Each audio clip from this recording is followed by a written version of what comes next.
Lost love. This thing happened to me nearly 10 years ago.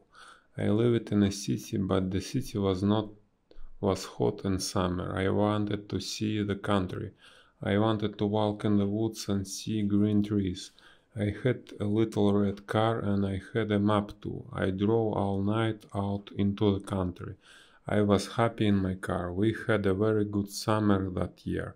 The country was very pretty in the early morning. The sun was hot and the sky was blue. I heard the birds in the trees.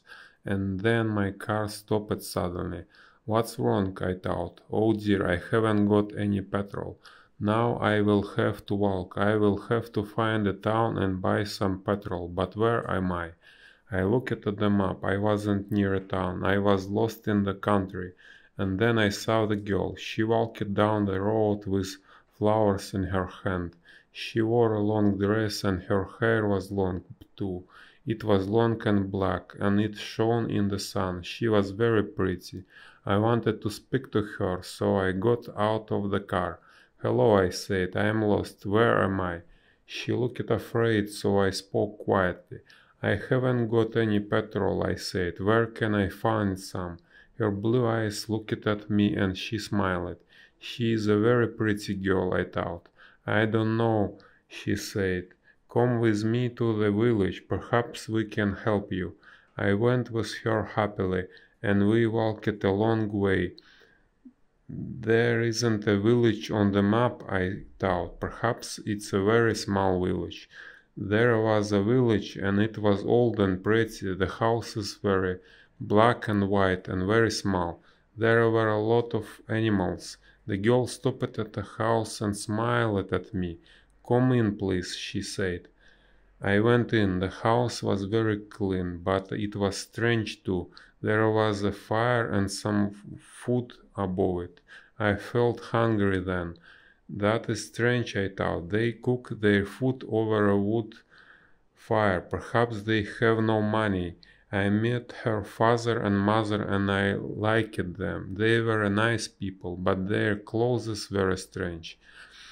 Sit down, said the old man. Are you thirsty after your walk? He gave me a drink and I said, thank you, but the drink was strange too. It was dark brown and very strong. I didn't understand, but I was very happy there. I asked it about petrol, but the old man didn't understand. Petrol, he said, asked.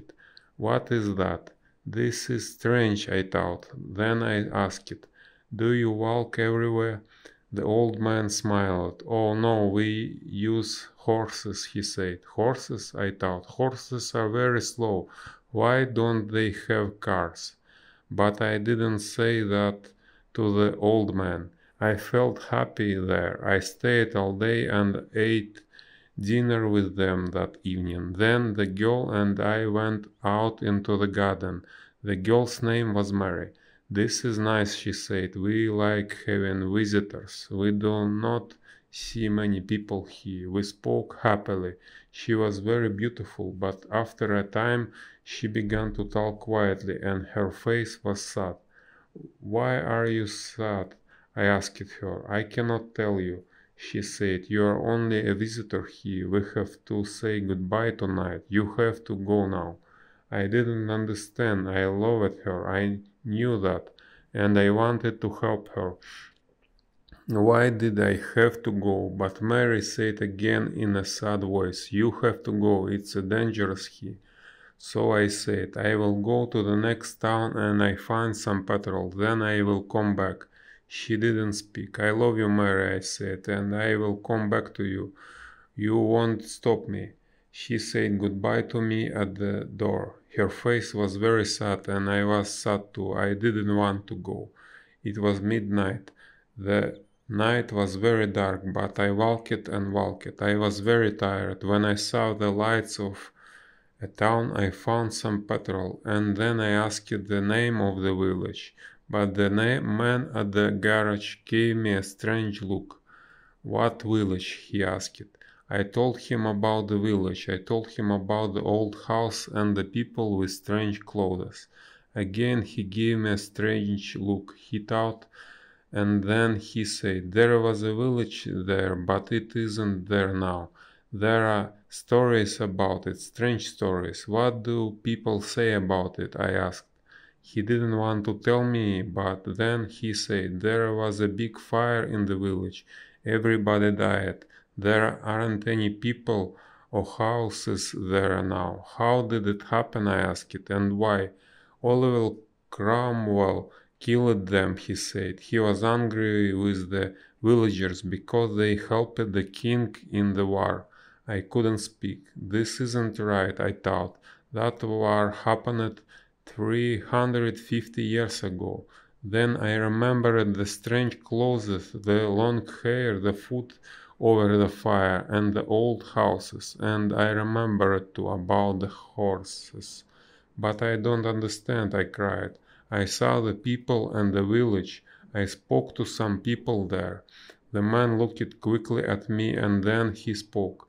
There is an interesting story about the village. For one day every 10 years it lives again, but only for one day.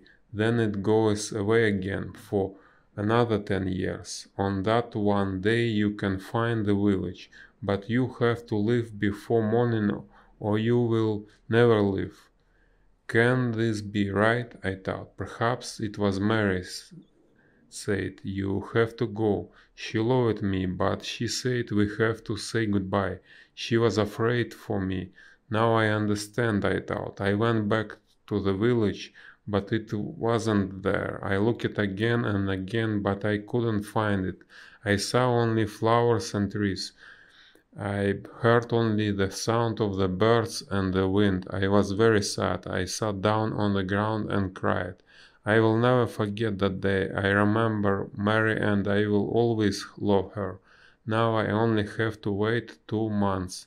The village will come back again. On the right day I will go back. I will find her again, my love with the long black hair. And this time I will not leave before morning. I will stay with her.